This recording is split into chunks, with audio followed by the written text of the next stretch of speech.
The defending champion Boston Celtics finished the season with a record of 61-21, which was good for second place in the NBA's Eastern Conference and allowed them to win the Atlantic Division. After disposing of the Orlando Magic in round one of the playoffs, the Celtics lost star forward Jayson Tatum to an Achilles injury late in Game 4 of the second round versus the New York Knicks. Ultimately, the Celtics were upset by the Knicks 4-2. During the regular season, the Celtics led the league in three-pointers attempted per game and also in three-pointers made per game. Conversely, they finished last in the league in two-pointers attempted and made per game. As a result of taking so many three-pointers every game, Boston finished last in the NBA in free throws attempted and made per game. On defense, they finished in the top 5 in blocked shots and also finished next to last in steals. Forward Jayson Tatum finished 5th in the league in scoring, while guard Peyton Pritchard was named 6th Man of the Year. Tatum made first-team All-NBA for the 4th time and was an All-Star for the 6th time. Meanwhile, Jaylen Brown was an All-Star for the 4th time. 2025 outlook. After playing shooting guard last season for the Celtics, Derek White is moving over to run the point this season. White is a two-way player, providing the Celtics with scoring, good three-point shooting, and a solid playmaker while limiting his turnovers. On defense, White is one of the better perimeter defenders in the league.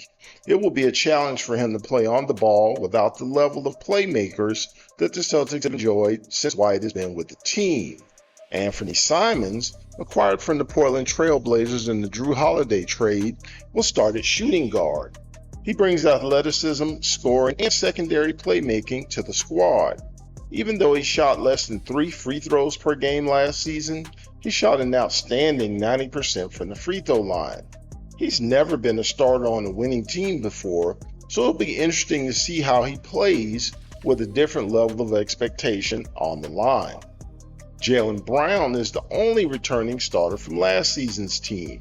Normally playing the role of the team's number 2 scorer, Jayson Tatum's injury forces Brown to be the team's main man in 2025-26.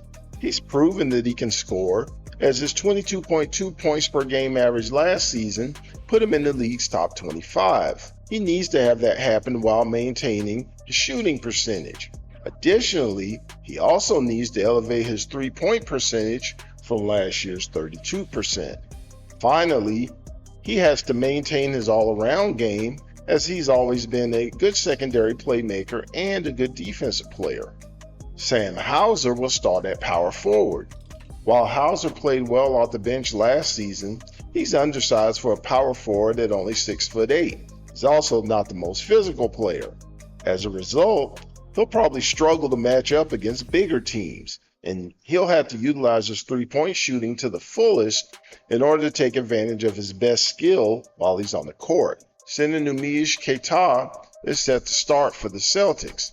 Last year, he started 6 games for the team, but over his career, he's only averaged about 12 minutes per game in 4 seasons. He's going to have to step up big time in order for the Celtics to not have a big hole in the middle of their starting lineup, as well as in the middle of their defense. In regards to the bench, the Celtics don't have a lot of known quantities outside of point guard Peyton Pritchard.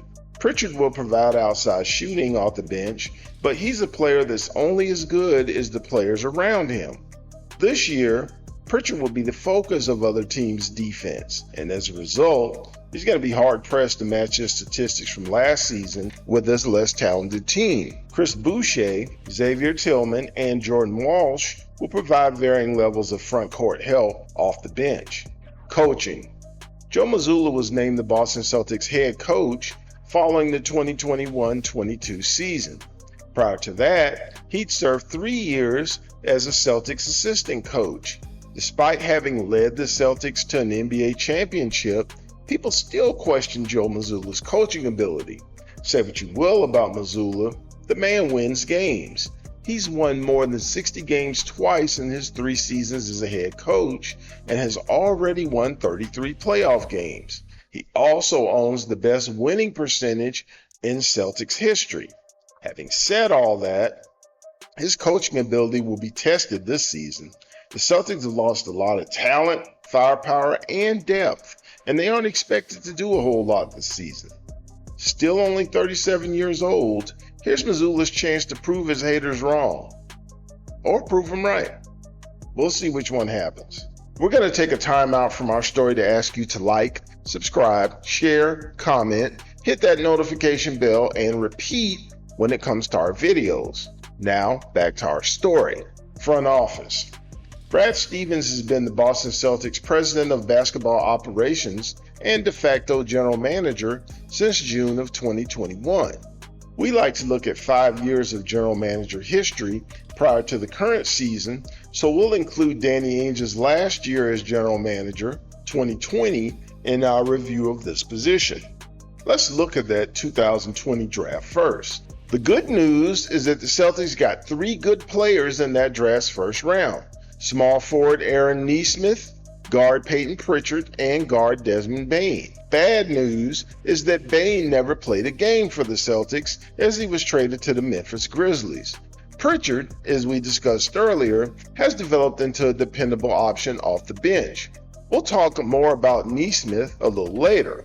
As far as draft picks from Stevens' tenure concerned, 2024 first-round pick Baylor Shireman didn't see much playing time in his rookie season, so we really can't say one way or another whether his first-round status was valid. Draft picks J.D. Davison, Julian Phillips, and Anton Watson are no longer with the team, while second-round pick guard Yam Mudar never played a single minute for the Celtics. Neither the 2021 second-round pick, guard Juwan Begaron. By far, Stevens' best work has come in other areas. During his first season as general manager, Stevens acquired both center Al Horford and guard Derek White via trade. Both players will be key pieces in helping the Celtics win their championship. Stevens also hired Ime Udoka as head coach. Even though Udoka only lasted 1 season due to off-court issues, he led the Celtics to the number 2 seed in the Eastern Conference in his only season. Earlier, we told you that we would speak a little bit more about Aaron Nesmith a little later. That time has come now. And what turned out to be a bad trade, in 2022, Stevens traded Nesmith along with 4 other players and the 2023 first-round pick to the Indiana Pacers for Malcolm Brogdon. While Nesmith has developed into a nice rotation player for the Pacers, Brogdon only lasted 1 season with the Celtics before being traded away. In 2023, Stevens traded for Kristaps Porzingis as well as Jrue Holiday. He also had the guts to trade away fan favorite Marcus Smart, which in retrospect has turned out to be the right decision. For his efforts that season, Stevens was awarded the NBA Executive of the Year award. While Brad Stevens' drafting record has been awful, he's more than made up for it with his trades and his coaching hires. Additionally, having a recent championship on your resume is always a good thing. Overall, Stevens has proven to be one of the better GMs in the NBA. Prediction: Celtic fans are in for a long season. For a better part of the last decade, the Celtics have been in competition for an NBA title. However, knowing that they'd be without All-NBA forward Jayson Tatum for perhaps the entire season led to the front office cutting costs by getting rid of some of their bigger contracts. That also meant getting rid of some of their bigger talents. The team lost their starting point guard, starting center, and bench strength.